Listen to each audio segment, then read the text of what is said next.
କରାଯାଉଥିବା ରସର ସଂଜ୍ଞା ସହ ସ୍ୱରୂପ ଓ ଅର୍ଥକୁ ବିଶ୍ଳେଷଣ କର। ସମାଜରେ ସାହିତ୍ୟକୁ ଜଣେ ସଚେତନ ଶିଳ୍ପୀ ସାହିତ୍ୟ ହେଉଛି ସାହିତ୍ୟକର ଶିଳ୍ପ। ସାହିତ୍ୟ ସୃଜନ ସାହିତ୍ୟକର ଏକ ସ୍ୱତନ୍ତ୍ର କଳାକର୍ମ। ଯେପରି କୌଣସି ଶିଳ୍ପକାର୍ଯ୍ୟ କରିବା ସମୟରେ ନାନା ପ୍ରକାରର ଉପାଦାନର ଆବଶ୍ୟକତା ରହିଥାଏ, ଠିକ୍ ଅନୁରୂପ ଭାବରେ ସାହିତ୍ୟ ଗଳ୍ପ ଗଢ଼ିବା ସମୟରେ ଏହାକୁ ସରସ ସୁନ୍ଦର କରିବା ପାଇଁ ଉପାଦାନ ଆବଶ୍ୟକତା ଥାଏ। ସାହିତ୍ୟ ସୃଷ୍ଟିର ଉପାଦାନ ଭାବରେ ସେ ଭାବ, ଭାଷା ଓ ଶବ୍ଦ ତଥା ଅର୍ଥକୁ ଗ୍ରହଣ କରିଥାଏ। ଏହି ଉପାଦାନକୁ ଗ୍ରହଣ କରି ଅପୂର୍ବ କଳା କୌଶଳ ବିନିମୟରେ ସାହିତ୍ୟ ସୌଧ ନିର୍ମାଣ କରିଥାଏ। ଏହି ଉପାଦାନକୁ ଯେଉଁ ସଂଯମତା ପ୍ରଣାଳୀରେ ସଂଯୋଜିତ କରେ, ତାହାକୁ ସାହିତ୍ୟର ଭାଷାରେ ଶୈଳୀ ବୋଲି ଅଭିହିତ କରାଯାଇଥାଏ। ଏହାକୁ ସରସ ସୁନ୍ଦର କରି ଉପାଦାନ କରିବା ସହ ପାଠକ ମନରେ ଆନନ୍ଦ ସଞ୍ଚାର କରିବା ପାଇଁ ସାହିତ୍ୟକୁ ଯେଉଁ ଶକ୍ତି ବା ସାମର୍ଥ୍ୟ ଉପରେ ନିର୍ଭର କରିଥାଏ, ତାହାକୁ ରସ କୁହାଯାଏ।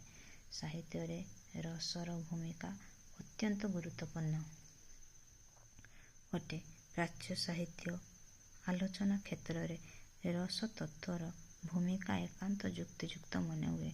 ଉପନିଷଦରେ ଶ୍ରେଷ୍ଠା ଦୁରୁକ୍ଷ ରସର ଆକାର ରୂପେ ଗୃହୀତା। ପ୍ରାଚ୍ୟ ସାହିତ୍ୟରେ ଭରତମୁନି, ଆନନ୍ଦବର୍ଦ୍ଧନ, ମର୍ମଟାଚାର୍ଯ୍ୟ, ବିଶ୍ୱନାଥ କବିରାଜ ପ୍ରଭୃତି ବିଜ୍ଞ ବ୍ୟକ୍ତି କାବ୍ୟ କ୍ଷେତ୍ରରେ ରସର ଭୂମିକାକୁ ସ୍ୱୀକାର କରିଛନ୍ତି। ଅଳଙ୍କାର ତଟରଙ୍ଗିଣୀରେ ପଣ୍ଡିତ କୁନ୍ତଳା କୁମାରୀ ଦାସ ରସ ସମ୍ବନ୍ଧରେ କହିଛନ୍ତି, କୌଣସି ରଚନା ଶ୍ରବଣରେ ବା ପଠନରେ ମନରେ ଯେଉଁ ସ୍ଥିରତାର ଅପୂର୍ବ ଆହ୍ଲାଦ ଉଦୟ ହୁଏ, ତାହାକୁ ରସ କୁହାଯାଏ। ରସ ଶବ୍ଦ ରସ୍ ଧାତୁରୁ ସୃଷ୍ଟି ହୋଇଛି। ନାଟ୍ୟଶାସ୍ତ୍ରରେ ଭରତମୁନି ମଧ୍ୟ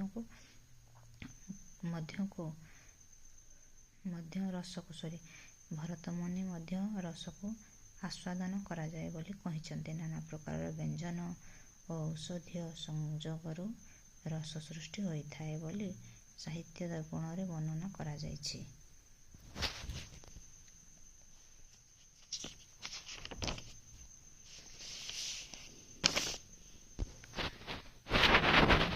ବିଶ୍ୱନାଥ କବିରାଜ ସାହିତ୍ୟ ଦର୍ପଣ ପୁସ୍ତକରେ ରସ ସମ୍ପର୍କରେ ବିସ୍ତୃତ ଆଲୋଚନା କରିଛନ୍ତି। ସେ ଥିଲେ ରସବାଦର ସର୍ବଶ୍ରେଷ୍ଠ ପ୍ରବକ୍ତା।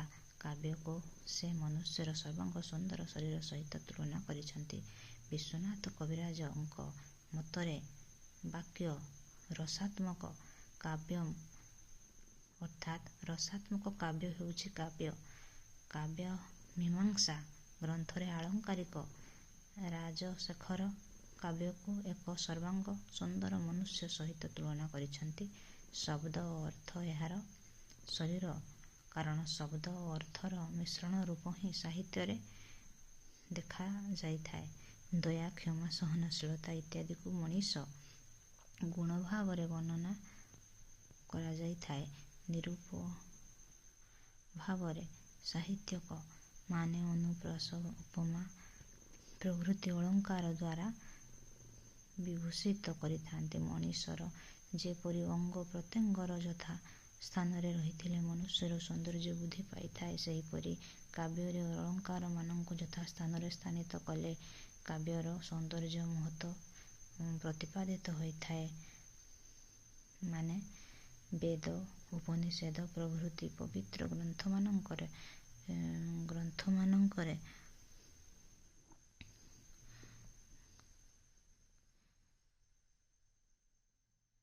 ରସକୁ ପ୍ରାଧାନ୍ୟ ଦିଆଯାଇଛି। ରସର ସଂଜ୍ଞା ଓ ସ୍ୱରୂପକୁ ଗଭୀର ଭାବରେ ପର୍ଯ୍ୟାଲୋଚନା କରାଯାଇଛି। ଏଠାରେ କୁହାଯାଇପାରେ, ବେଦ ଓ ଉପନିଷଦରେ ରସଠାରୁ ସାହିତ୍ୟର ରସବାଦ ପାର୍ଥକ୍ୟ ଥିବା ସ୍ପଷ୍ଟ ଅନୁମାନ କରାଯାଇଥାଏ।